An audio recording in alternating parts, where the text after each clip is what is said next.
எல்லாருக்கும் வணக்கம். இன்னைக்கு ஒரு குட்டி கதை பார்க்கலாம் வாங்க. ஒரு வீட்ல 2 பூனைகள் நண்பர்களாய் இருந்தன. ஆனால் அவைகள் இரண்டும் ஒற்றுமை இல்லாததால் அடிக்கடி சண்டை போட்டுக் கொண்டிருந்தன. ஒரு நாள் அப்பூனைகளுக்கு ஒரு அப்பம் கிடைத்தது. அவை இரண்டும் அதை சாப்பிட முனைந்தபோது அதை சரிசமமாக பிரிப்பதில் அவைகளுக்குள் பிரச்சனை ஏற்பட்டது. அதனால் பூனைகள் இரண்டும் யாரிடமாவது சென்று அப்பத்தை சரிசமமாக பங்கிட்டு தர சொல்லலாம் என எண்ணி வீட்டிற்கு வெளியே வந்தன. அப்பொழுது ஒரு குரங்கு அங்கு வந்தது.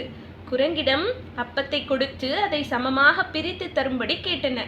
குரங்கும் மிக மகிழ்ச்சியுடன் அதற்கு சம்மதித்து ஒரு தராசு கொண்டு வந்து அப்பத்தை இரண்டாக பிரித்து தராசின் ஒவ்வொரு தட்டிலும் ஒவ்வொரு அப்பத்துண்டை வைத்து நொறித்தது.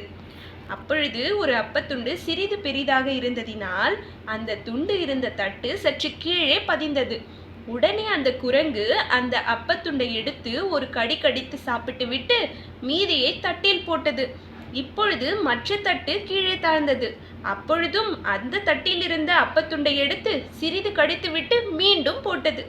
இப்படியே மாறி மாறி தட்டுக்கள் தாழ குரங்கும் மாறி மாறி அப்பத்துண்டுகளை கடித்து சாப்பிட்டது. அப்பம் குறைவதைக் கண்ட பூனைகள், இனி நீங்கள் அப்பத்தை பிரிக்க வேண்டாம், நாங்களே பார்த்து கொள்கிறோம் என மீதமுள்ள அப்பத்தை தரும்படி கேட்டன. ஆனால் குரங்கோ மீதமிருந்த அப்பம் நான் இதுவரை செய்த வேலைக்கு கூலி என சொல்லிவிட்டு அதையும் வாயில் போட்டு கொண்டது. பூனைகள் ஒன்றுக்கொன்று விற்று கொடுத்து ஒற்றுமையாக இருந்திருந்தால் அப்பத்தை சாப்பிட்டு இருக்கலாம். ஒற்றுமை இல்லாததால் நஷ்டம் அடைந்தன. நாமும் ஒருவருக்கொருவர் விட்டு கொடுத்து அன்பாக இருந்தால் உள்ளதையும் இழக்காமல் ஒற்றுமையுடன் இருக்கலாம்.